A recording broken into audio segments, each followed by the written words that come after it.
All right, everybody, thanks for joining us today. Again, this is Joe Foster with Above the Treeline, and today we're talking about Edelweiss Plus for public librarians with LibraryReads. And joining me today is the very handsome Stephanie Chase and David Wright. It's a great picture. And I'm the guy with the catfish mouth at the bottom there. I've been trying to teach my toddler how to make that face, and it is pretty hilarious, actually. So I just want to do a couple of kind of housekeeping things. Right now, there's quite a few of you online, and everybody's muted, just to keep chaos at bay, essentially. There is a questions or a Q&A portion of your webinar controls there, and we do have people standing by to answer any questions that you might have. Some of my colleagues will answer Edelweiss questions, and then Stephanie and David can answer LibraryReads questions. And if we don't get to your question during the webinar, we will follow up with an email afterwards. So yeah, and so to get started, I think Stephanie and David, you guys said hi, right? Hi there. We did say hi. We can do it again. Hello. All right. Welcome, everyone. Thanks for joining us. Yeah. Take it away, guys. So, thanks, Joe. So a big part of why we're here today is to just talk a little bit about how to use Edelweiss as a tool that I think many people either already do or are interested in addition to kind of finding out about all the stuff that we maybe don't know is available in this resource. But in particular, I think for a lot of people, their interaction with Edelweiss comes really through participation or wanting to participate in the LibraryReads program. So we're going to cover that a little bit today. And just as a very broad overview, a reminder that LibraryReads is a nationwide monthly list that compiles the top 10 favorite picks of library staff across the country. So it's not just librarians. We often say librarians because we know it's the catchphrase for a lot of things. But anybody who is employed by a public library is eligible to participate. And so what we do is we compile a list of those 10 top favorites, and we release that each month for what's coming out in the next month. So it's a great way in the moment to kind of see what library staff are really excited about sharing with patrons. It's a great way to have an easy kind of built-in, what's your library staff reading type display. And particularly as you go back, it's a great resource for finding things like book club books or interesting debuts, things like that.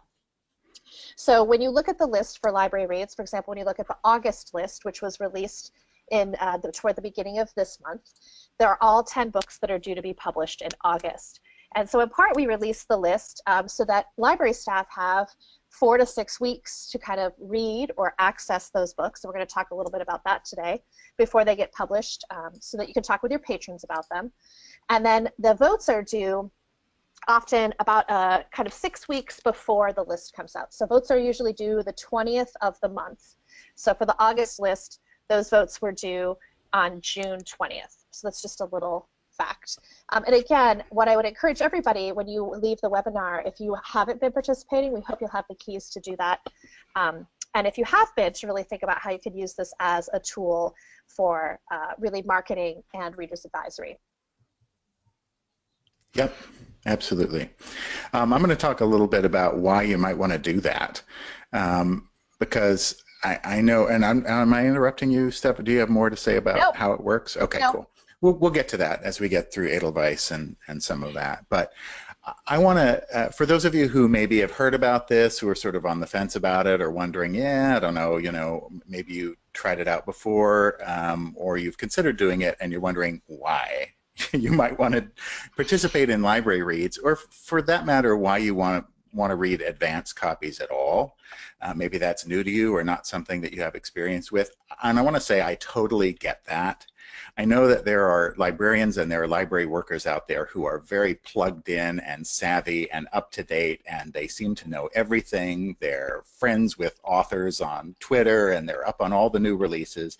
And then there are people like me, and like I'm sure many of you, who view those people with a mixture of admiration, a little bit of longing tinged with vague suspicion and resentment.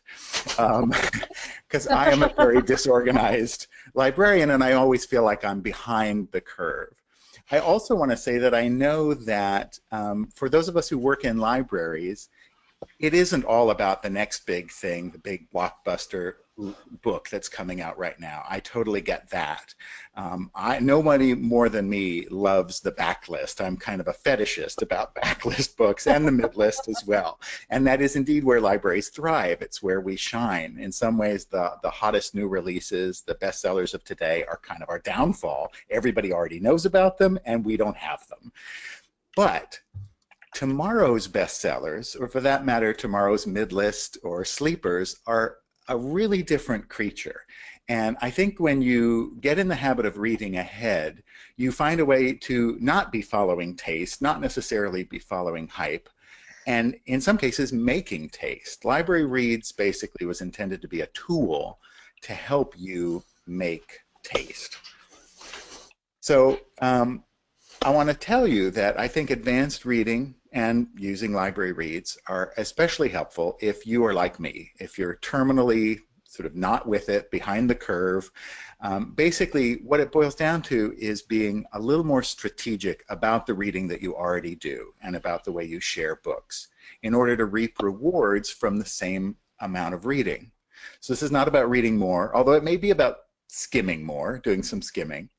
But why you want to do this is you basically, in effect, add months of shelf life to your useful knowledge about books. When you read something 3 months ahead of publication as opposed to 2 months after publication, you have all this useful knowledge that not everybody has, which adds credibility to your role as a reading expert, as a tastemaker, as somebody who is a resource in your library and your community.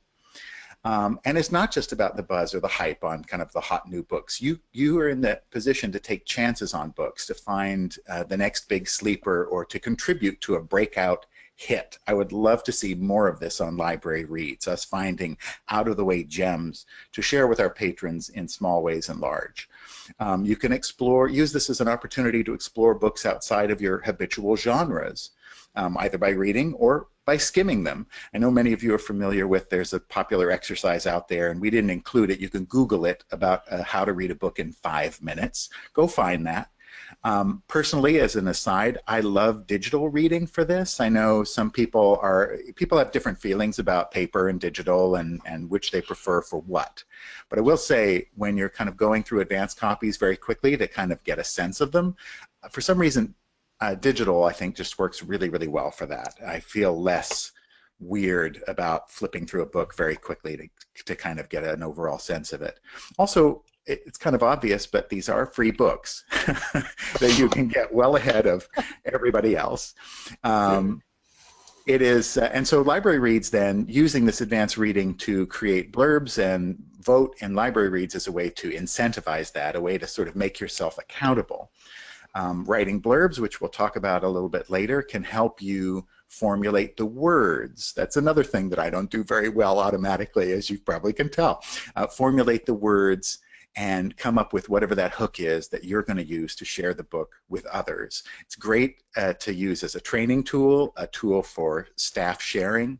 And in the bigger sense, this is a way for us to build the library brand, both in your community and everywhere.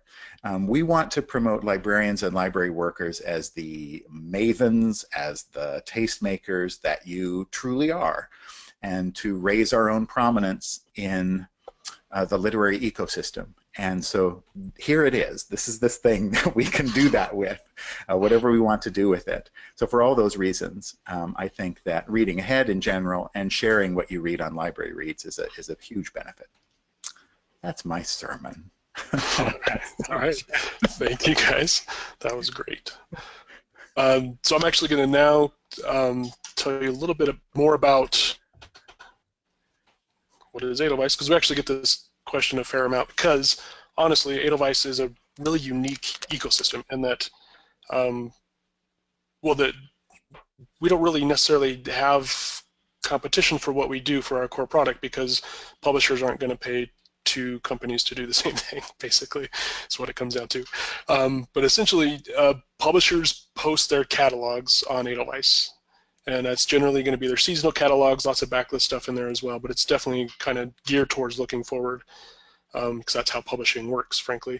And because of that, Edelweiss is where book professionals go to find out what's coming, essentially. So publishers are using Edelweiss to sell their books, and book professionals are using Edelweiss to buy those books or to purchase them or to just know that they exist. So I think that's one of the most difficult parts of this whole process, is just knowing that something is out there. And so that's basically like our specialty, is helping you know those things. So it's a digital catalog platform, but also because this is where book professionals are going to see what's coming out, publishers offer the opportunity to download those books, a lot of them. So as you're going through Edelweiss, you may see that there are, you look at a specific title and you're not able to download it or request it. That's simply because the publisher isn't offering that particular title. So they kind of target that with special titles, and because of the kind of easy ability to disseminate these titles to a wider audience digitally, there are more and more review copies available on the site than there used to be. Like, it's just definitely becoming a more aggressive way that publishers are reaching out to their readers. And also because of the digital review copy stuff, we obviously also gather reviews, and there's some shelf activity stuff, so there's a community thing that happens in there as well. So we're basically able to aggregate a lot of that activity into like a buzz category, and you can make friends with people and, like, see what other librarians are reading and are excited about and that kind of stuff, which can be extremely valuable. Because maybe this is just me talking, but I think there's a lot of value in seeing what professional readers are excited about, as opposed to, say, the general public, totally because I'm a snob when it comes to all that stuff. But this is what we do, frankly, so it's something that we're very good at as professional readers, essentially, right? So there's something to that. Just like having a community of professionals talking about books is kind of awesome. And then we also have an analytics tool, which if we have time, we're going to talk about towards the end. But it's basically a way to kind of slap your collections into Overdrive, essentially. I know Overdrive is actually a program, a reading program, but I was thinking Maximum Overdrive. Yes, like lowercase o Overdrive. Right, like the Stephen King story. Yes. Right. All right, so essentially to get to Edelweiss, you can go to edelweiss.plus, and if you are already on Edelweiss, then you can sign in with your usual login. So there's Edelweiss Classic and Edelweiss Plus, which gets a little bit confusing, but we're basically replacing our older platform with a brand new shiny one. So you can use the new one, sign in with your usual login information, and then we have a bunch of help guides and webinars like this one, which we are recording right now, and will be posted on our help site at help.edelweiss.plus. Just kind of a lot of information there. And I'll kind of, once we get started with the demo, I'll show you where to look for that stuff. And of course, you can find Library Reads at libraryreads.org. And I just added the little bottom thing, just read and nominate, and then just keep doing that, and the program works magically. That's what we need to put on the t-shirt. That's it right there. And before we start the demo, I'm just going to give you an idea of what we're going to be talking about specifically today. So we're going to start out with the navigation, there's your dashboard, and then there's a lot of customization that can happen on there, and I'll show you where to click for those things, and then how to manage your profile. And then there's a great affiliation tool that can really, I just noticed that I have a weird parenthesis in there that's only half of a set. Darn it. There's always a typo somewhere. So there's a great affiliation thing that you can opt into, and then I'll show you how to use save filters, which are a really great, powerful way to browse and kind of like sift through all the thousands of titles that come out each month. And then we'll talk about digital review copies, and then where to find those and how to request them and download them and that sort of stuff. and then the review part, where I'll show you how to nominate for library reads, and then Stephanie and David will talk a little bit more about how to blurb and that kind of stuff, which is a fun word to say, and I hope we get to say it a lot. Blurb. Blurb. and then I'll show you the buzz and the people stuff, which is where that more of the community aspect comes in. And then hopefully we'll have time to do a little bit about orders and the analytics stuff. So a lot of libraries, and especially like a lot of retailers and stuff, use Edelweiss to order their books, especially front list titles. So with that, I'm going to hop over here.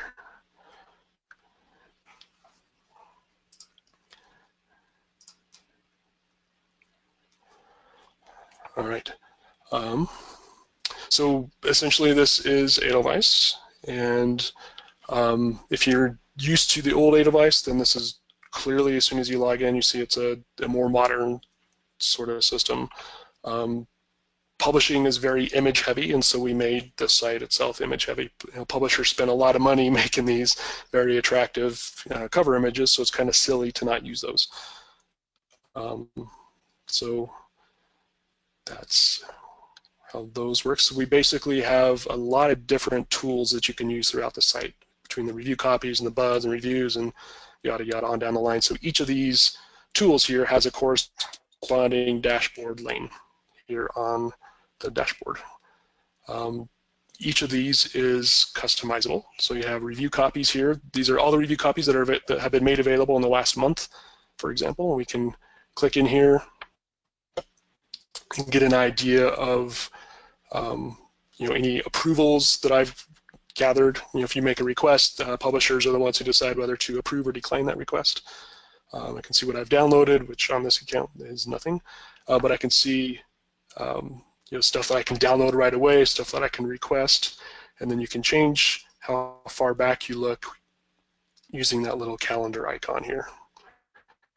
So I can see stuff that was posted yesterday, or stuff that was posted 7 years ago, if I'm really into that. And I wouldn't recommend it, frankly, because that's a lot of bucks. But one of the nice things about this is that the dashboard is really designed to allow you to see the things that you want to see and to hide the things that you don't want to see. So for example, like one of the things, the tools in here are event grids, which we did a webinar on last week. And if you never try to request an author event at your library, that's somebody else's job, then you can absolutely hide that, which you can do by clicking on the tool icon up here. And you just come in here and hide the grids. If you hate people, you can hide people. I'm not going to do that. Some people hate people. But basically, like for this particular account, I set it up so the review copies are at the top, and then buzz and reviews and shelves. So it's kind of a cascade of my interest, essentially. If you don't do orders in Edelweiss, you can hide that as well. And you just click save, and it's going to refresh the screen. I'll show you what that looks like.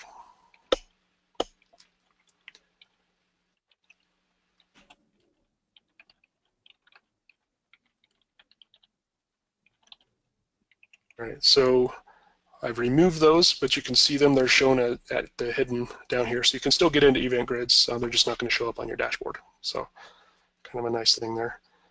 You can also just go ahead and there's a little square on each dashboard lane here. You can grab those and move them around if you like as well. I find that the tool icon actually is just quicker. You just kind of do it all at once there. Another fun thing in there. So some people really hate the color orange.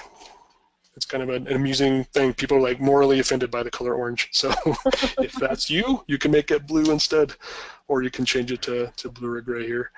I think orange is fine, so I'm going to leave it there. I had some really angry emails about orange. Just endlessly amusing. But one thing that's kind of nice, so if you have the review copy dashboard lane here, if you're not sure what this is, there's this little question mark here that'll show you. You can kind of get a quick blurb about what it is, and then links to the help documentation about that particular tool. The rest of the help documentation, though, is found if you click on Help. You can get here, click on Get Help. It's not going to send a wellness check to your house or anything like that, but it's how to find the help documentation. And you guys just click into Librarians and you see everything you want to know about Edelweiss in here,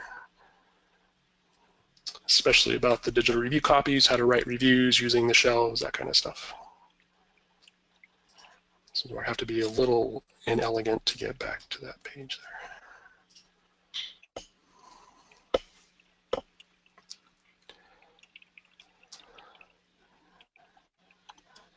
there. All right. So I'll also show you, yes. Joe? Well, I was just going to say, I didn't know I could change it to blue, so I did. It's very soothing. Okay. But so I use, for example, I highlighted mine, so I have the shelves, like I have my highly anticipated shelves and my anticipating shelves as kind of the first two. And then I have my review copies, so things I've downloaded that I haven't yet written a review for yet, just as a reminder for myself. I have the buzz activity because I think that's really fun to look at. And then it's great. I also have my reviews, so I can see what I need to review and then what I have reviewed. So it's kind of cool to be able to go back and see what I've read and what the ratings are. So I think it's really cool to think about how people can really set up this front page in a way you couldn't in Classic to like really be very visual and show you what you're interested in. Yeah, I really think too, like the in the catalogs, there's a lot of different views as well. So you can see your recently viewed catalogs, or you can see the most recently added by the publisher. So like, you know, the most recent catalogs, that generally there are 10 to 20 that are added every day. Wow. And then you can actually see the most popular too, which are it's very much 100% generated by actual site activity within those catalogs, whether it's orders or page views and that sort of stuff. So you can see kind of what's trending among catalogs as well. But what's kind of cool too is that within Edelweiss you can create what we call collections, which are custom catalogs that you can add any title to. And I'll show, if we get to the analytics stuff, I'll show a little bit about that too, because you can actually then analyze that collection. So you create a list of titles and you can analyze how it performs and that sort of stuff. It's pretty cool. But yeah, so that's the whole idea. It really is this can be as customizable as you want it to be. And then a lot of the site activity as well is shown here in my Edelweiss. So I'm going to be able to see, you know, I have a friend invitation here from, I did this before. I went into Jen's account, but I can accept Jen's friend request in there. And I can also see that I had a review copy was declined by some big meanie head. And then if I don't want to see that anymore, I can actually click the check mark there and mark it as read, and then that's not going to show up in the My Edelweiss anymore. So you can kind of make sure that your workspace, I just did air quotes that you couldn't see, but your workspace is nice and clean and svelte. I like that word. Blurb. Svelty blurb. But there's also a little bit that you can do in here. So if you click your name at the top of any screen, you're going to get to your profile page. And this is where you can update your name or your email address or password.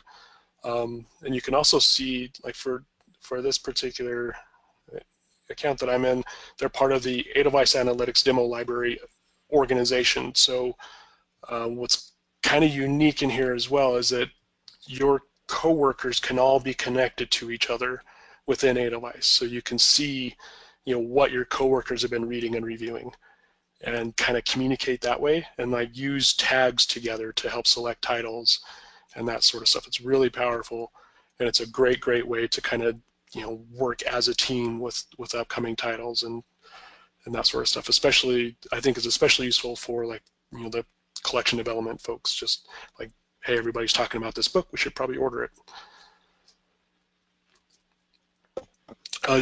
So your profile that's listed here, which mine is weird, but essentially you tell who you are and what you do at your library here, and that is going to be attached to your reviews and also to your digital review copy request. So that will be seen by a publicist at the publisher whose job it is to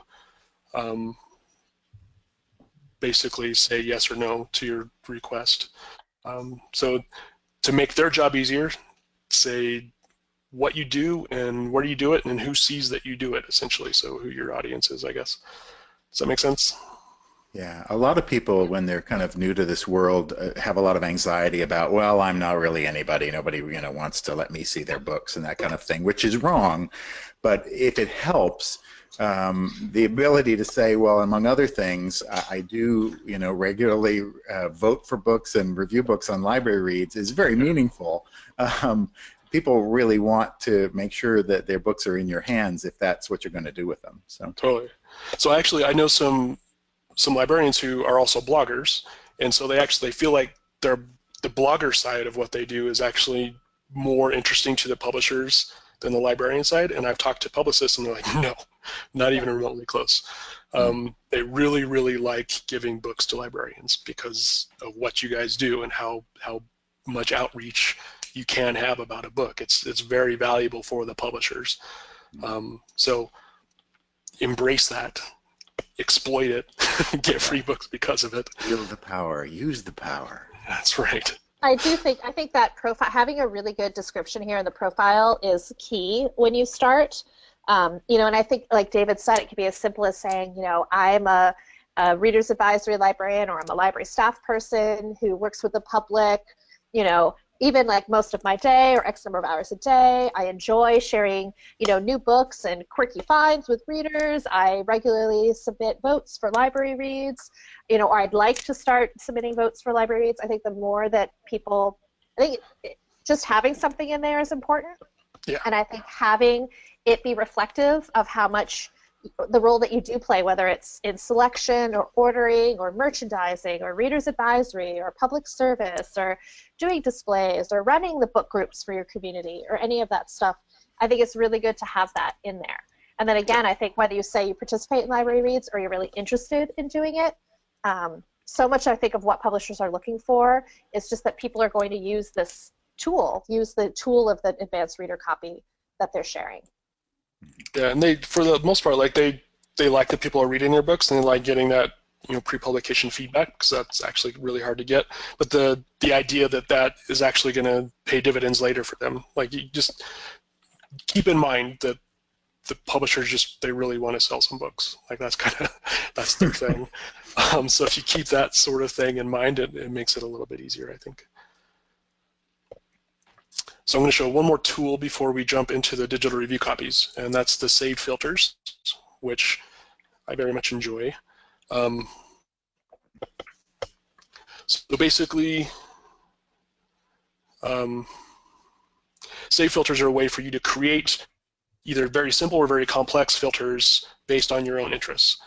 Whether it's your interests at work or your personal interests, doesn't matter to us, we don't care.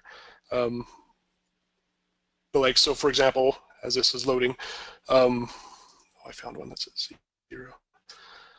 Essentially, you can create, sorry, this is a funny one. You can see a list of titles that pertain to your specific interests, like animal fiction, for example. This is a demo account, so there's some weird stuff in here, but animal fiction is perfectly fine to read. So essentially you can see there's nothing wrong. But basically you can create a very, very targeted filter and that you can then use all throughout the site. And the filters can be as simple or as complex as you like. So I'm going to go ahead and just create one here really quick. We'll say by publication date. And what I like is that you can create one that's pretty dynamic. So you can say books that come out in the next month that are about, so the subjects are going to be based on BISAC categories, which is what the publishers used. So I'm going to say, what kind of fiction would be fun here? Absurdist fiction. Mm-hmm. It comes out in the next month. And so we're going to create that filter, and basically once you create it, you name it and save it. Or say this is, see, I can't type when people are watching. You guys got to look away for a second. La, la, la, la. Look at that. Oh, man. Okay, sorry. So create a filter, and then you'll be able to immediately start browsing it. And of course, it came up with 0 results. Who knew that there wasn't very much absurdist fiction out there? I'm actually surprised by that result, given I know, it's weird. Where we are. Yeah. So anthologies instead. Anyway, so you create it, save it, and then you can use that all throughout the site. So you can actually apply that while you're looking at your review copies page, or you can apply it while you're looking through catalogs or through the entire site. But what's kind of cool about that too is on your My Edelweiss homepage, you're going to be able to see alerts when titles match your saved filters. So I can see there's 5 of those. There's only 143,000 kids books in here. I'd probably narrow that one down, but just kind of a nice way to just really dive in and see what exactly is coming out in a specific time frame, if that's how you like to use it. So there's a lot of power there. And so I just want to add, these filters are great for when you're looking for titles for library reads, because just being able, for example, to search kind of by time frame, so you can say, show me what's coming out in June that has an advanced reader copy, or show me what's coming out next March, is really great. And then I think if you spend the time to look through those BISAC headings, some of the questions that we've been getting about how people can discover more diverse reads or reads that are representative of kind of marginalized communities or non-white communities, if you spend time looking through the filters, you'll see that there are a lot of options there, so that people could set up custom filters to really look for some of the books that are coming out that might meet what people are looking for. So it's a great tool that, as a reader, you can just be in charge of yourself. Yeah, and keep in mind that the BISAC categories are set up by the Book Industry Standards Group, Yes. Which is kind of an overarching organization, but it's what the publishers use to classify their titles, and you'll see that. Oops, sorry. This is the BISAC information here for each title.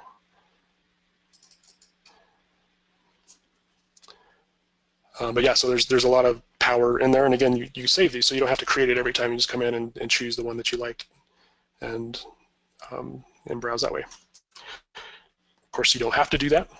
You can either apply a filter or not. I'm just clicking into the review copies now.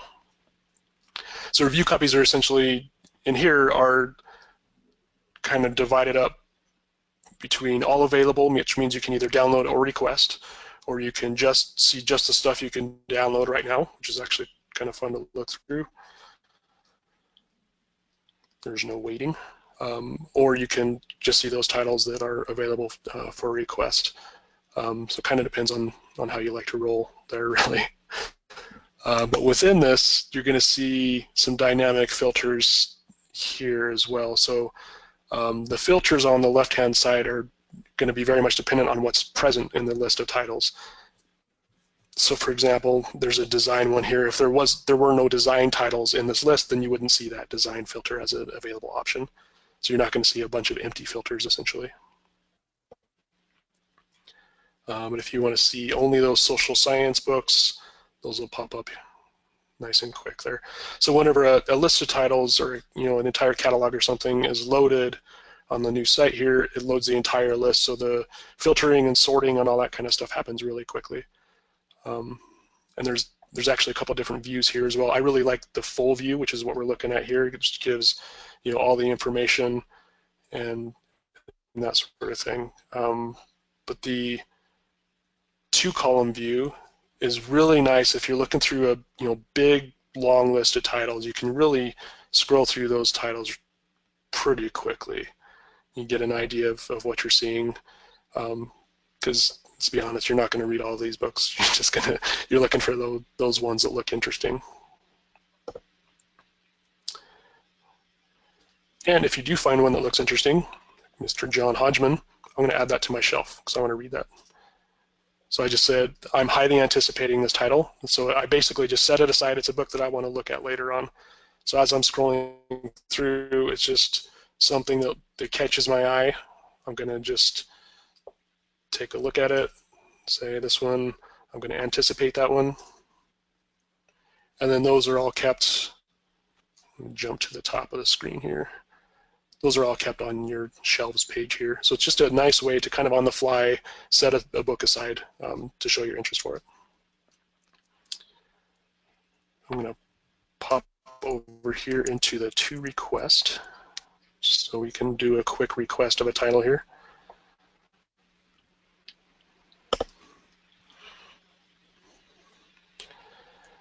All right, so whether you're looking at the full view or the two-column view here, to request a title, you simply click on request here. And I'll pop up this dialog screen. So that profile that we had on the profile page where I talk about my hair for some reason is in the description of my role here, so that sticks. That's always going to be my profile, and it's going to be my description of my role here. If you want to add an additional message, you can. This is by no means a requirement, but sometimes publishers like to see that. You know, I buy for the young adult section in my library, and so this young adult book is of interest to me, for example.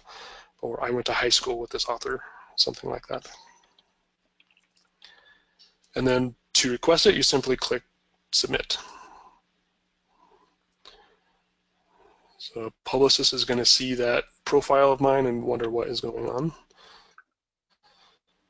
But now we can see that this is pending. If I hover over that, it's going to tell me what's happening with that. And then, you know, I can just continue and I can request as I like there. And then to download a title, it's basically the same sort of process.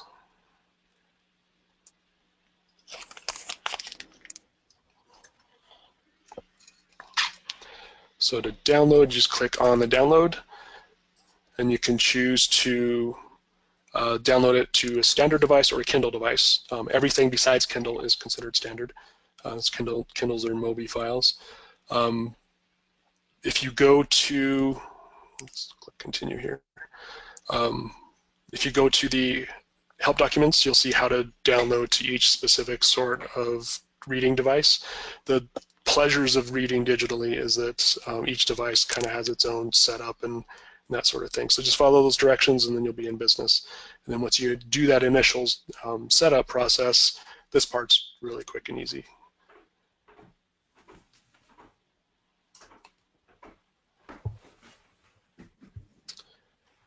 And then I'm going to switch the view here real quick.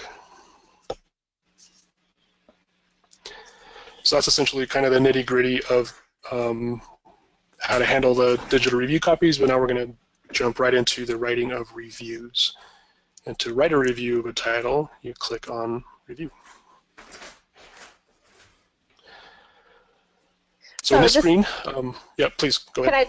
I wanted to add that I think for librarians or library staff that are listening, when you're looking for things outside of Edelweiss, I think, and David, you can contribute here too, but I think one of the best places to find advanced reader copies is to sign up for the marketing newsletters from the library marketing staff at publishing houses, so the Big Five and things like Consortium and some of the other smaller presses too and independent presses. The library marketing staff, again, I think like Joe said, really want to get these books into people's hands, and they do a lot of the work for you, and they love to hear feedback about it. So I think if you're kind of like, okay, great, but how am I supposed to go through 1,500 advanced reader copies and find what I need? Having some help from people whose job it is to help push this thing to you, I think is really great. And I think for those of you who have been doing this, you've heard about how Early Word is not necessarily continuing in the same way that it has in the past, that Nora is closing down the site in a sense. She is still maintaining the list of who to contact at individual houses, publishing houses, for the library marketing staff, so it's a great resource. It's easy to find when you go to earlyword.com, and it's a great way, again, to have some of the suggestions come pushed to you. And I think if you're just starting with this, using the Library Reads list, for example, when it comes out, so if you look at the August list, all of the things on that list should still have reader copies, advanced reader copies available, so it could be a nice way to just go in and play too if you need some suggestions. Yeah, and a lot of times those, the digital review copies do expire upon publication date because they're no longer advanced copies. They're they're live and out in the world. So keep that in mind as you're reading. That's one very clear reason to read in advance, is because they'll go away. But actually, I did want to make a point too. You know, I see sometimes, so there's the Indie Next list, which is for retailers, and then there's a library reads list. And sometimes I'll see on Twitter, I'll hear a conversation where somebody says, you know, I don't see any small presses, for example, represented on the list. And then the inevitable question is, well, what did you vote for this month? And the inevitable answer is, well, I didn't. And that's why those books aren't represented. Mm-hmm. As strongly as they could be or should be. You know, it's the stuff that rises to the top are the stuff that people read in advance, so that's stuff that they know about and stuff that they're excited about, and then of course stuff that they like. But you know, the more you vote, the more diverse the whole list is going to be, which is just awesome for everybody. Agreed.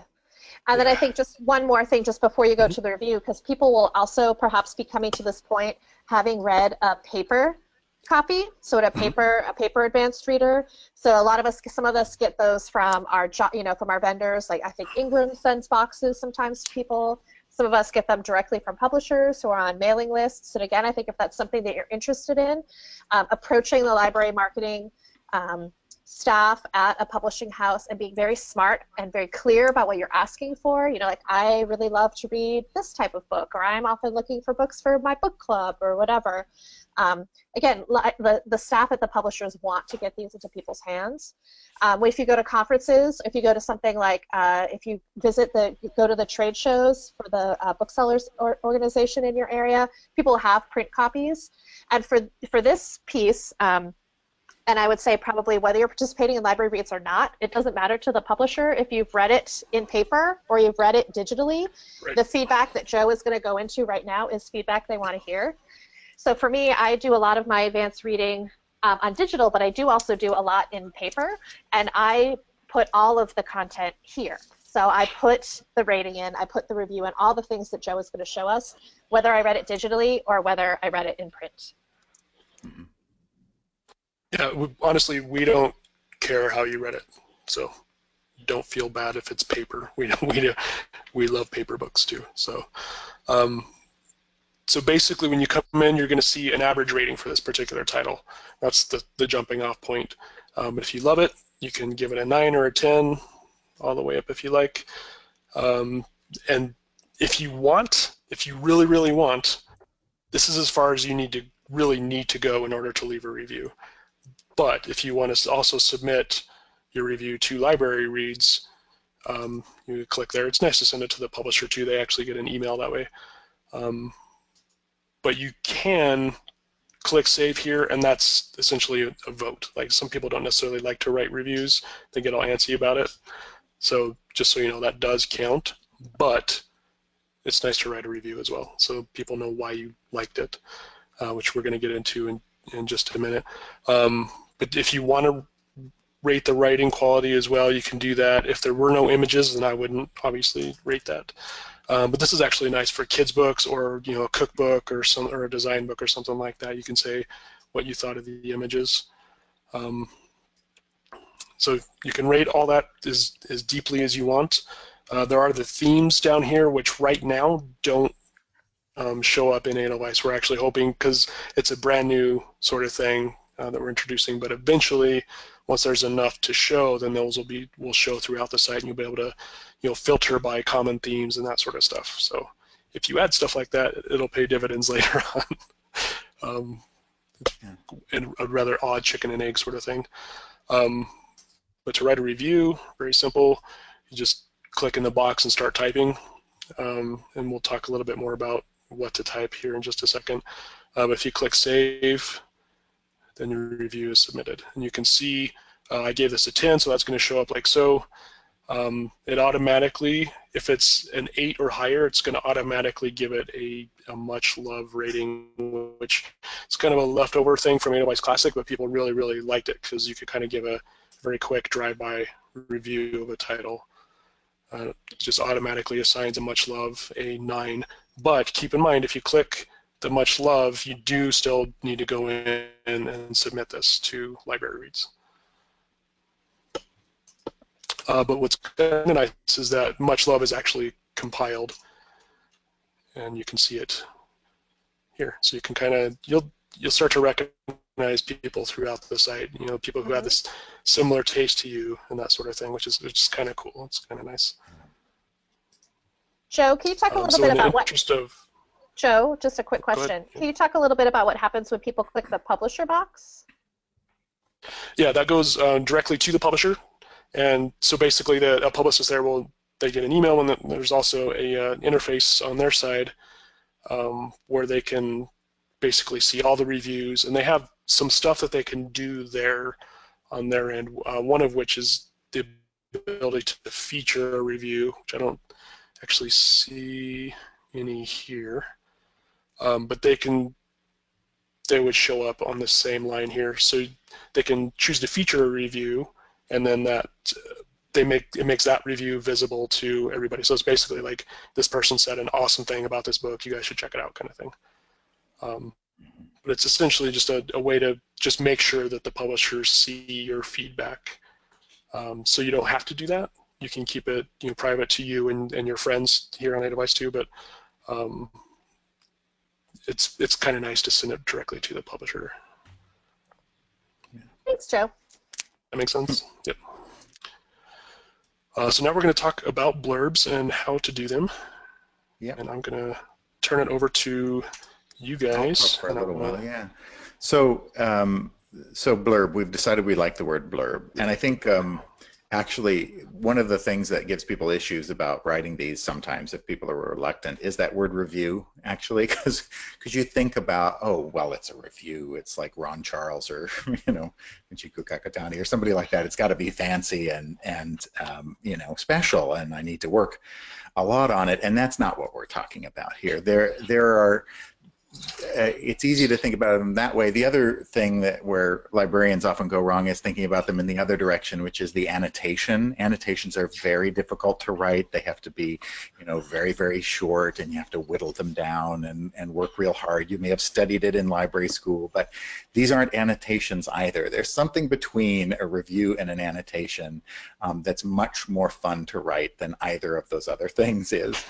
And so while you don't have to write a blurb or a review or anything to vote for books for Library Reads, which we want everyone in the world to know, nevertheless, we would love for you to blurb these books. And as mentioned before, it's a good way to kind of get your own head together about how you want to talk about a book and how you want to share it in person. Having that little dry run by writing something down can really help with that and help to focus the mind. The last time this webinar was given, Stephanie Anderson mentioned a few really good ingredients about what go into a blurb, and I liked them a lot, so I'm going to share them as well. Basically, there are only 3 things that you're looking to include in a blurb. The first is some kind of overview. What is the book about? What's the context? Set the stage for us. What, in a nutshell, is this book about? In a small nutshell, like a hazelnut shell. And remember that in Library Reads, or for that matter when you're just talking to somebody in your library and holding the book out to them, all they have to go on is the jacket, which is very, you know, says a lot, but that they don't know anything about it. So some line to say, maybe one sentence to say, what is this book about? The second thing that's great to include, if you can, is think about who you would recommend this book to. Are there other authors, or are there other books that it reminds you of? Is there a type of reader? Is this a good book group book? Is this good for people who like, you know, gothic suspense that keeps them up late at night? There's your steamy romance reader. Or who do you envision giving this book to? And finding a way to include that in there is such valuable information, both for readers and for your colleagues. And then finally, and this is, I think, the most crucial of all, not just that you love the book. We presume you love the book, otherwise you wouldn't be reviewing it. But why did you love the book? What is your personal connection? What was your personal reaction to the book? This is the gold part of any blurb or annotation. This is what makes it a true staff pick. And you know this, when you look through reviews and you look through other people's reviews, oftentimes that's the line that you remember the most. Often that's the hook, and that's what makes you know, oh, there's like a person talking to me. And they read this, and it moved them, or it made them laugh, or whatever it did. But that's really gold. So if you can think of a blurb as like maybe 3 sentences, one for each of those, and see, try that and see how that comes out. Another approach that I think is actually really good for people who maybe are kind of stiffen up when they get a pen in their hands is to start this verbally. Start it by talking. Talk to somebody else, or talk to yourself or your cat, or talk to your cell phone. I wouldn't talk to Siri or Alexa. They won't understand. But basically, what would you say about this book? What do you want to say about it? And just kind of ramble for a little while. What do you wish you could tell somebody about this book? Then play it back for yourself, cut out the ums and the ahs, and see what you've got left over. That can be a really great way to get to what is the perfect tone for a blurb, which is it feels like something that somebody's telling you.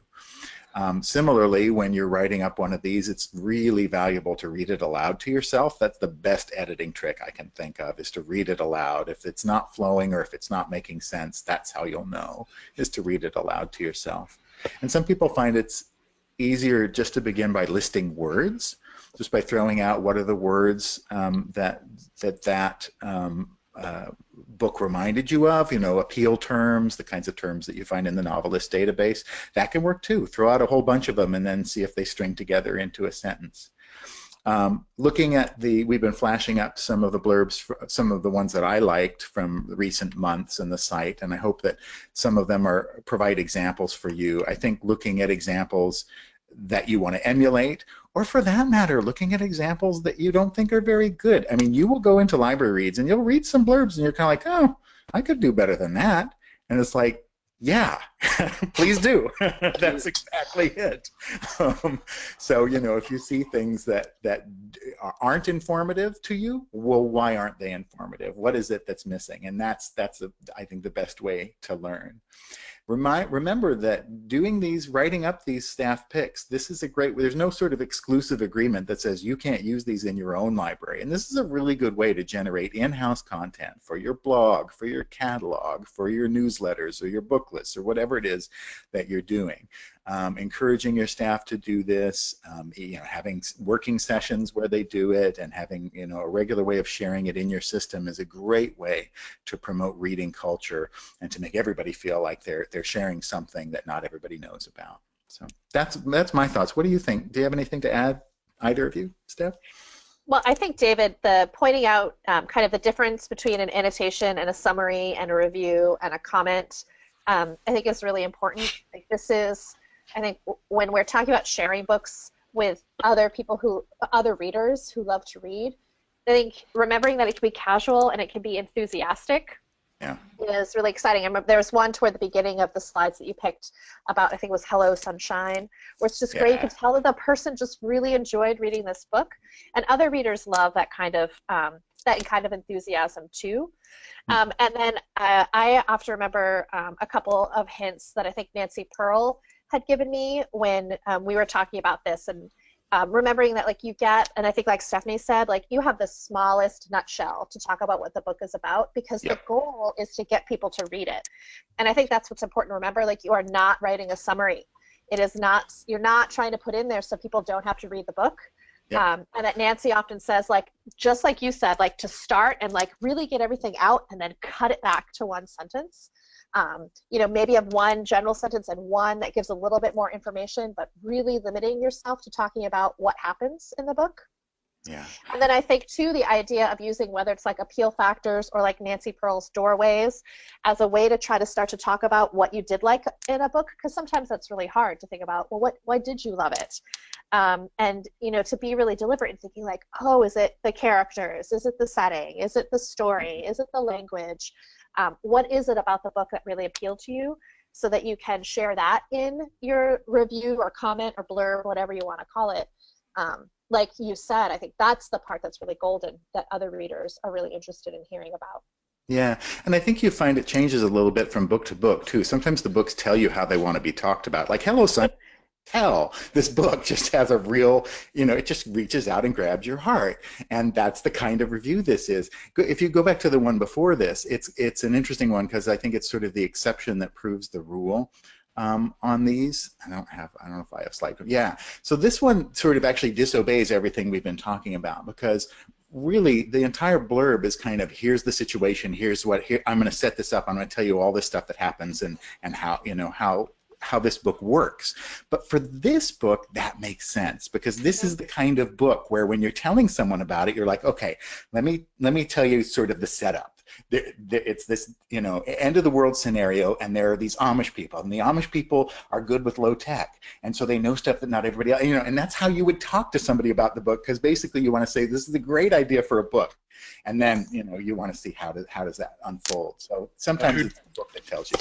So who doesn't want to read a post-apocalyptic Amish novel? Honestly, that just sounds brilliant. Awesome. It's brilliant. Yeah, so I think that if people can just relax, that's part of it.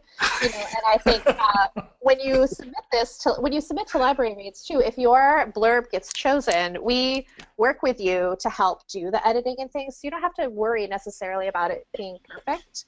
And then I do think then just to remind people that you don't have to submit a blurb to have your vote count for Library Reads. You could just rate it and click on the box that says Library Reads and save it and submit it. And you are good to go, but that this is a great kind of very low risk way to really practice this skill. Yeah. The only lower risk way I can think of is writing your blurb on a piece of paper and putting it in a bottle and throwing it in. This is about that level of risk. And I always like to just say, honestly, as a reader myself, always looking for a good book to read, I just want to know how it made you feel. Yeah. Mm-hmm. Honestly, not like this made me sad or something like that, but a little more interesting than that. But I don't know, I always just because reading is such a personal thing, and to convey a little bit of that personal nature of it across, I think is helpful. Yeah. So with all that said, which is great, thank you guys. One of the great things that we can do is, because we have all this data, with all the reviews and all the people writing reviews and all the shelf activity and stuff like that, we can compile and aggregate all that stuff into the Buzz area here, which I think is one of the more valuable portions of the site. So that little segue I'm going to show you real quick once this loads up. You can opt into the Edelweiss community like so. So if you click on your name, it's going to take you to your profile. You can click into affiliations, this little guy here, and basically we made the community an opt-in sort of thing, because people can be kind of sensitive to that. But the Edelweiss community is open to all, and you just click this little button here, and it's going to really, really enrich the your experience in here. So it's a way for you to see what the larger group of readers are reading and are excited about. I highly recommend it. But you can also make friends in here. Definitely, if you want to friend me, just Joe Foster, and you'll see a couple of accounts of mine. But I would say David and Stephanie are probably open to that as well. But it's just a nice way to connect to specific people whose taste you like, and who you connected with at ALA, and you accidentally had lunch with them and want to see what they're interested in reading and that sort of stuff. But you can totally hook in with people here. Like this is our new marketing person. I can say, hey, I want to connect with Sarah, and you simply click send friend and invite, and then she'll get an email and a little alert in Edelweiss where she can accept or decline your friend request, and you'll be able to see what she's reading, what she's added to her shelves, and it just really kind of makes it pretty rich in here. Yeah. So I can actually see here, this kind of test library account just has a couple of friends, which is sad. But this is my review. I really, really liked the new Andy Weir. If you haven't read it, it's a trip. Agreed. As you would expect. He's the guy who wrote The Martian. It was fun. He writes fun stuff. And then not so fun, I loved the Ferrante, but God, that was not fun. Anyways, so it's cool. You can see what your fellow librarians, your fellow combatants in the library arts are reading and are excited about, and I think that's really valuable. You can And I would also encourage, sorry, go I would ahead. encourage people, if you read something that's not getting a lot of buzz, but it just blows you away, then create that buzz. This Yeah, is this community, both what you have within Edelweiss, but also outside of that, just in your own social media community and the people you know. If you read something, far enough ahead and you think it's amazing, man, you have an opportunity to get other people to read it and actually get it notice. You have the means of production in your hands to do that. right. Yeah, totally. What's kind of cool too, like if you want to see specifically what my colleague Justin is reading, you can click in here and see he added the David Sedaris to his shelf. He loved the Wolf Season by Helen Benedict, that kind of thing. So kind of just again a nice way to make sure that you're connected with those really super smart people that you know and have colluded with in the industry. This is a great way to find advanced reader copies too. Yeah, totally.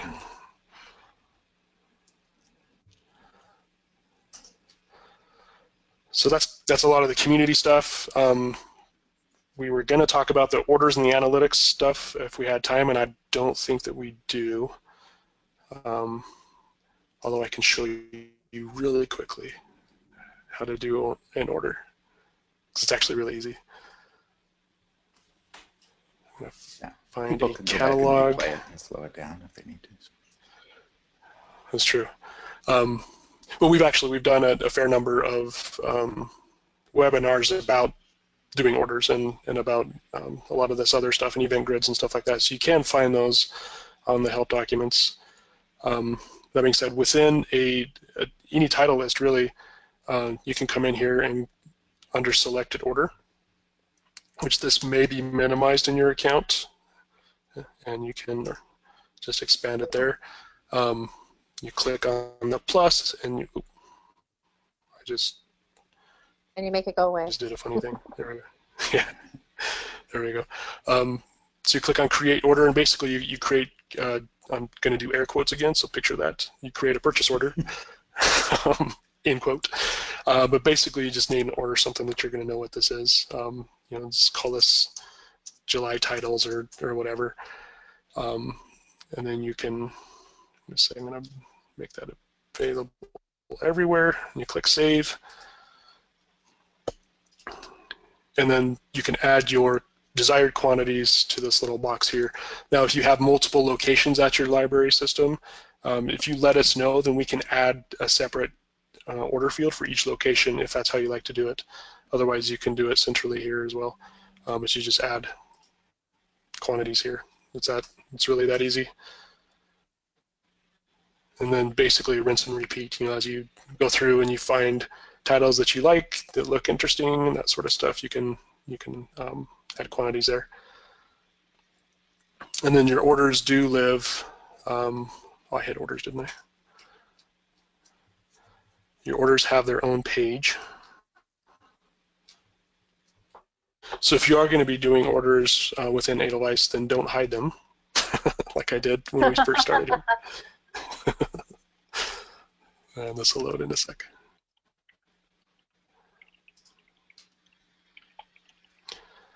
But basically, there's a way for you to download those orders. You can download them in a Baker and Taylor or iPage friendly format, which is actually an extraordinarily simple format. It's ISBN and quantity. But yeah, so you can essentially use, so like the folks who stock Ingram and Baker and Taylor warehouses use Edelweiss to do their orders, because this is where publishers add their titles earlier than anywhere else. And so essentially it's one of the better ways to discover new titles way in advance of when they're coming out.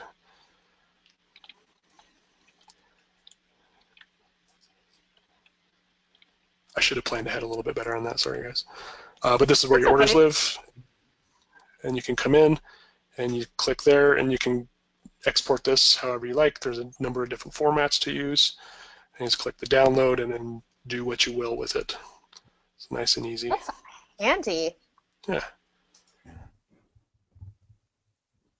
So I know Well, people will have been leaving Joe if they need to kind of go get on the desk or if they only allotted an hour. And I don't know if you have some time, but to show us the analytics piece. Yeah. sure, I can do that. So it's kind of nice. Within the analytics, there's a number of considerations. So basically, because of what we do and what we are, we have a lot of information as as far as the titles themselves, but also, we've been doing analytics for retailers for a long time, approaching probably not quite 20 years, but it's since the early aughts. So we have a lot of that information as well. So like, for example, here we can see the most popular titles across indie trade retailers in the last 6 months. Is how we set this particular graph, and you can look at what's moving at public libraries, and you can go back a little bit further. You can look at a different number of titles, that sort of thing. But essentially, this graph here is going to show you those 200 titles and then how your library is performing on those titles. So, like for example, here in the red, we're seeing titles that are not owned. So, out of the most popular titles in the indie trade market, this library doesn't have 77% of them, which is probably something worth looking at. And you can do it that way. You can also see not yet released titles, and that one is hanging up right now. My internet has been pooping out during the demo here. So you can see not yet released titles, so those titles that are upcoming, and for example here, the yellow are on order and the red are not on order. So really simple. So you can see, order information across the retailers or across libraries, etc.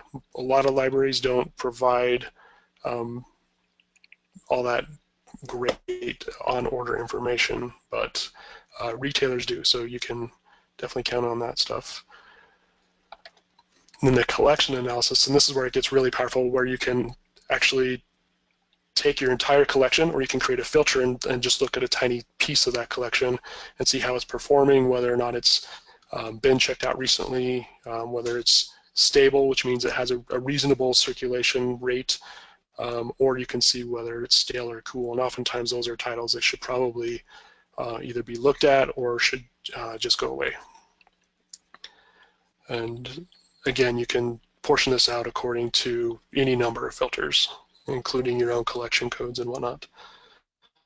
And I should say, it's actually very important to say that the analytics piece is a subscription service. That's kind of why we saved it till the end to not make it such a sales pitch sort of thing. But essentially, it's you subscribe to it.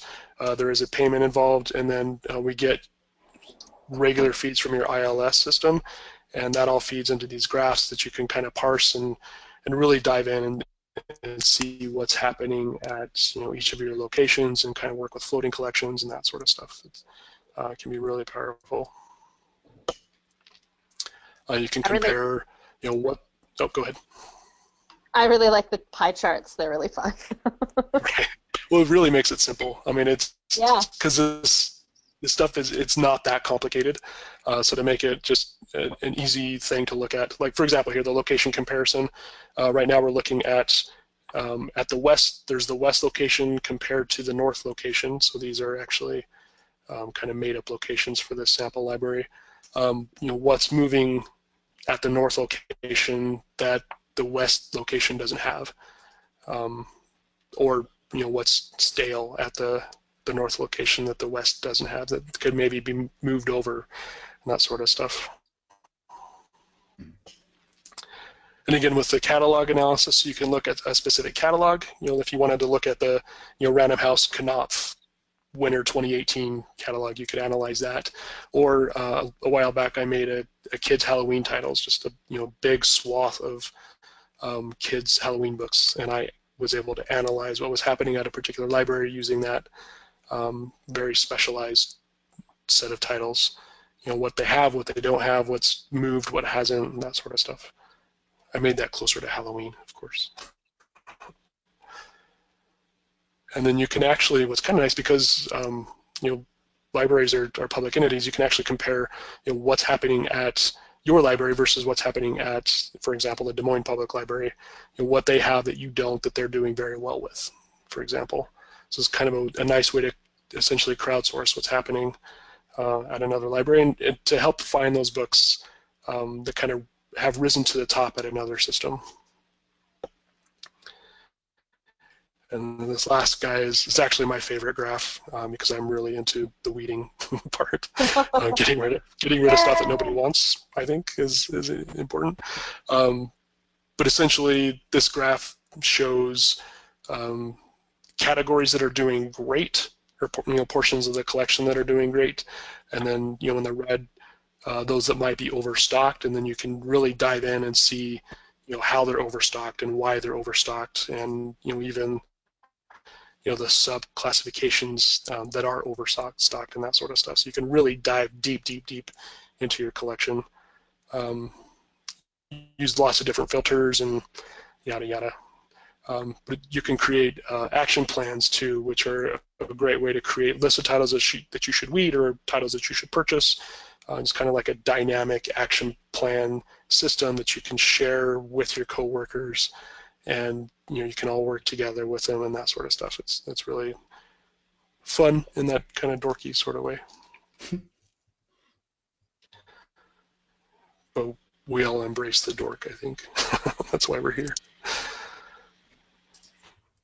Yeah, so that's really quick overview of the analytics stuff. So right now the analytics are being built into Edelweiss Plus. It's going to be available basically for mass consumption here very soon in the next month or two. So definitely, if you're interested, let us know. Sales at AboveTheTreeline.com is a good way to kind of get that ball rolling and get more information about it and get a better demo, frankly, than what I just did.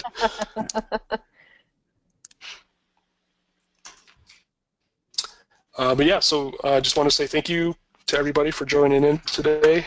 Thank you. It's great as always. Nice to talk to Stephen and David.